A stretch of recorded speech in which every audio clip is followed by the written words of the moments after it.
حضور کو 40 سال کی عمر میں اعلان نبوت کا حکم ہوا، محبوبہ اعلان کر دے۔ حضور نے اعلان فرمایا اور پھر توحید کے ڈنکے بجانا شروع کیے، اپنی رسالت کے ڈنکے بجانا شروع کیے۔ یہ بات تو پکی ہے نا کہ جب حضور اللہ منواتے تھے تو بندہ پہلے مصطفیٰ مانتا تھا، نہیں گال کی تھی تو سبحان اللہ علیہ۔ دیکھو میری بات کوئی مانتا ہے تو پہلے مجھے مانتا ہے، میری بات مانتا ہے تو پہلے مجھے نہ مانے تو پاویں گل سچی بھی ہے نا بندہ ہی جھوٹا جی آنا نے گل ہی نہیں سننی، پہلے بندہ مننا پہنتا ہے۔ اب حضور علیہ الصلوۃ والسلام نے رب منوانا شروع کیا، لوگوں نے ماننا شروع کیا، کافروں کو پریشانی شروع ہو گئی۔ اب شروع میں جب حضور علیہ الصلوۃ والسلام نے دعوت دی تو خفیہ دعوت رکھی۔ قریش کی مجلسوں میں محفلوں میں حضور ذکر نہیں فرماتے تھے، لیکن پھر ایک وقت آیا کہ رب نے فرمایا انذر عشیرتک الاقربین، محبوب اپنے قرابت داروں کو ذرا ڈراؤ۔ سب سے پہلا جس کو ڈرانے کا آرڈر ہے وہ اپنے ہوتے ہیں۔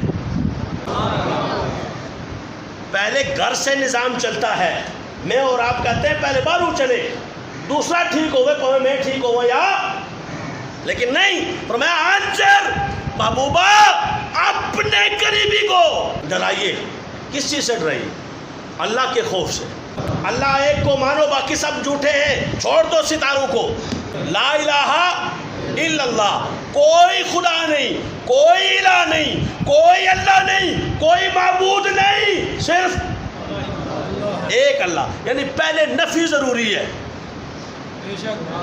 لوگ کہتے ہیں آپ فلاں کی نفی میں ہمیشہ لگے رہتے ہیں، میں نے کہا یہ لا الہ نے سکھایا ہے کہ پہلے باطل خداؤں اور باطل لوگوں کی نفی ضروری ہے، پھر اچھوں کا اثبات ضروری ہے۔ الا اللہ بعد میں فرمایا لا الہ، پہلے آنکھوں کے نہ من دے، اس نو بھی نہ من دے، اس نو بھی نہ من دے، اس نو نہ من دے، ایک گل کرو ہمیں کسی نو چنگی لگے تو مندی لگے، کہہ دو لا الہ، اور پھر جب یہ اعلان ہو جائے تو کہو الا اللہ۔ کوئی کہے جی کوئی بھی نہیں ہے تو پھر کون ہے؟ وہ جگہ اللہ ہے اور کون ہے؟ لا الہ صحیح ضرب لگنی چاہیے اندر تک، تو گہرائی تک اترے ہوئے، لا الہ اور آگے پہلی توحید تو دوجا فرمایا اے بھی گل کرو۔ اکیدہ کیا مطلب ہے؟ اکیدہ مطلب ہے محمد اللہ کے رسول ہے۔ اگر کدو تک کہ ہن آخری ہے ہی نہیں،